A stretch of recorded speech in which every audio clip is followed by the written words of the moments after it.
What do you get when three home health PTs in a business suit discuss real-world clinician problems? Welcome to Home Health Suit and Scrubs, where home health clinicians meet the business side of care. We tackle a variety of topics affecting home health clinicians, ranging from safety and efficiency best practices to clinical issues and even career development in home health. Check out our website at careandmotion.co to learn more. I'm Dan Haggerty, Chief Revenue Officer from In-Home Therapy and founder of Care in Motion. In each episode, I'm joined by my good friends and home health physical therapists, Dan Catuccio, Lisa Thompson, and Brendan Kirby. In this week's episode, we talk about when enough is enough.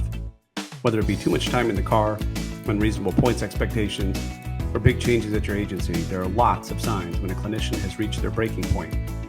It's often up to leadership to proactively address this before it's too late. We just finished a series of meetings, and we were talking about some of the issues that we have. So we have, I think about 500 therapists between salaried, full-time, part-time, and 1099 contractors throughout the country. And, they do anything from 30 points a week down to just like PRN, whatever, like call me and I might say yes type of thing. Mm-hmm. And so, but there's like the quiet quitters, the silent quitters, whatever you want to call it. But people that you kind of know, you can kind of sense that things are not all as well. And yep. So we were having this discussion and we were saying there's got to be different things that from like my perspective, someone that's not like out there, that's just like kind of like running the numbers, and there's got to be some way to predict that somebody's not happy. Now, granted, you should have a relationship with all of your clinicians, and you should be able to figure out oh, I think, Susan's not happy and I'm worried about her. We need to, someone reach out and spend some time with her, whatever. But we were like, when you're looking at 500 people, it's much, it would be easier if there was some sort of a report that you could just run and you're like, oh man, when you aggregate all of these different behaviors, it's pretty obvious that Susan's out, we just, she just hasn't quit yet. Whether it's she's, rejecting referrals that are within her map, or, her missed visits have spiked, or her documentation is, I don't know, anything. And so it brought up, the concept. So we started saying, well, what kind of things should we be looking at? So I turned to you guys, what are the things that are sort of like the indicators that this is not working out? So what are some of the warning signs? Is that where we're starting with? The warning signs that someone is on the verge of potentially being unhappy and looking elsewhere. Okay, I can think of a couple right off the bat. Let's say there's a productivity expectation of, let's just say 30 points, okay? And this person's been always a go-getter, always has hit that mark. Sometimes they go above, right? Well, somewhere along the line, they start getting 29 and then 28 without any great explanations other than, there's a lot going on. A lot of things going on in my life. It's hard for me to catch up, hard for me to keep up. And this, by the way, on the side note, I would say is a really, really, really good opportunity for an administrator to say, if they start seeing these warning signs of, listen, because everyone's missed productivity here and there, right? It happens. And so what do we do with that information? Well, I'll never forget the first time I missed productivity. The first time ever, I got an email the following Monday, and it was like a slap on the wrist. Dan, you were 2 under. I'm like, do you want to know why I was 2 under? Do you want to know why I was 2 under? It's because I was doing vestibular assessments over here, helping out with my specialty certification there, and this and that. Let's talk about why I was under, but let's do it not in an email scolding me and slapping my wrist. Let's have a conversation, because that I've hit my numbers every time beyond. Okay, so that's where administration, I feel like you have to have conversations and communication rather than these little passive remarks of, oh, you missed your productivity. Okay, that's not going to feel good for someone who's busting their butt, right? So, but if someone is missing their productivity little by little by little, and then it just starts kind of like snowballing, I would say that's a warning sign, because their head is elsewhere, and they're probably doing, also combine that with calling out like way more than they ever did, right? Those are the first things that come to mind. What about you, Lisa? Yeah, I agree. So looking at those type of warning signs, but I agree on your point of not taking it out on your clinician that's doing that above and beyond, right? Because that actually kind of happened to me in a sense of I was going previously like above and beyond. I was doing a lot of work. I was meeting my productivity, doing more points than I was expected to. And I got on my review like, hey, you're doing all of this. You've been going over productivity.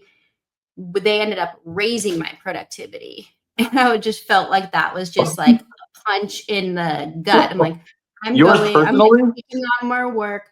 I'm doing all of these things. And now I'm getting my productivity raised at the same salary that I'm at. So I basically just took a $10,000 pay cut in the year just because of that. And I was like, well, why should I go above and beyond?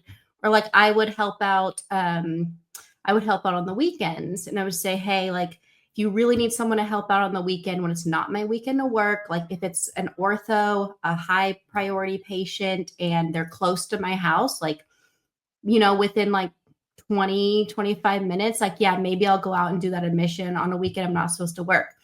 My comment was, Lisa's willing to help out, but only if, it's these certain things. I'm like, yeah, I'm willing to help out outside of my normal activities that I should be doing. Like I should be getting thanked. Like you should really think of your employees and what they're doing for you, not like expecting the, more and more and more, right? A little appreciation, which goes along with yours. Like, hey, I meet my productivity every week, and the 1 week I'm under 2, I get a like slap on the wrist, not a, hey, Dan, like, are you okay? Like, did something happen this week? Like, just wanted to check in.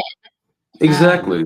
And I think that's such a healthy approach. Hey, is everything okay, Lisa? I know that you're you're typically hitting productivity. I'm checking in. This stuff happens. Is there anything that, you want to tell me about or whatever, check. So that could like double as a check-in. Hey, how are you doing?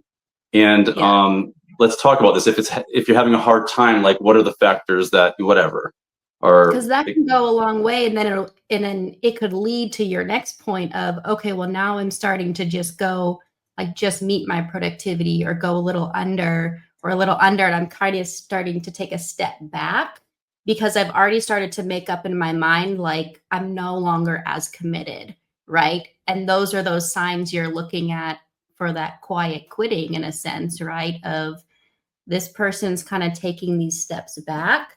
They're no longer like going, like taking patients they might not need to, right? You're just doing what's required of you. You're just communicating what is normal of you, right? And like sending the quick email or not even at all.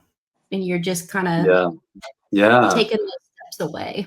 All such big points. I mean, the terminology used, the quiet quitting, I think, what I would love to honestly see is like the research of the people who have been out for, the first number that comes to my head is 20 years and beyond, right? The people that have been out for a while of school, and the number of people who, because sometimes, I see these symptoms like all over the place, like everyone is trying to survive. Like I actually did a reel about this, like a joke about, hey, the decades of healthcare in my 20s. It's like, I'll do whatever you need me to do. I'll go above and beyond. I'll take extra. You want me to go to there? Timbuktu? I'm going. I'm already there. I'm on my way.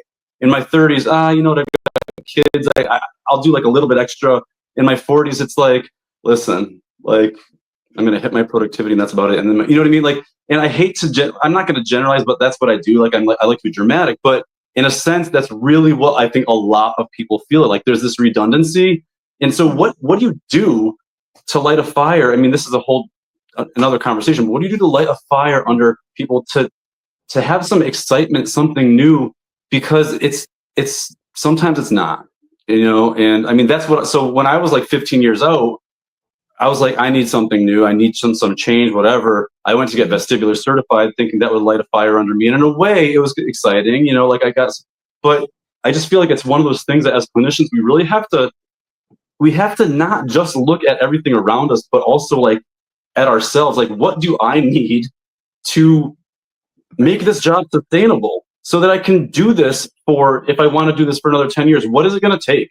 Because if it's going to be me complaining about, meeting 6 units a day for the rest of my life, then, maybe it's time for a change. Maybe it's a time for an environment change or whatever it is, because everyone is different. And there are people that can grind for 35 years. There's sometimes I like think about my dad, who was a teacher for 32 years. I don't remember him complaining. He did his job. He did what he had to do to put food on the table. I think, every job has its version of burnout.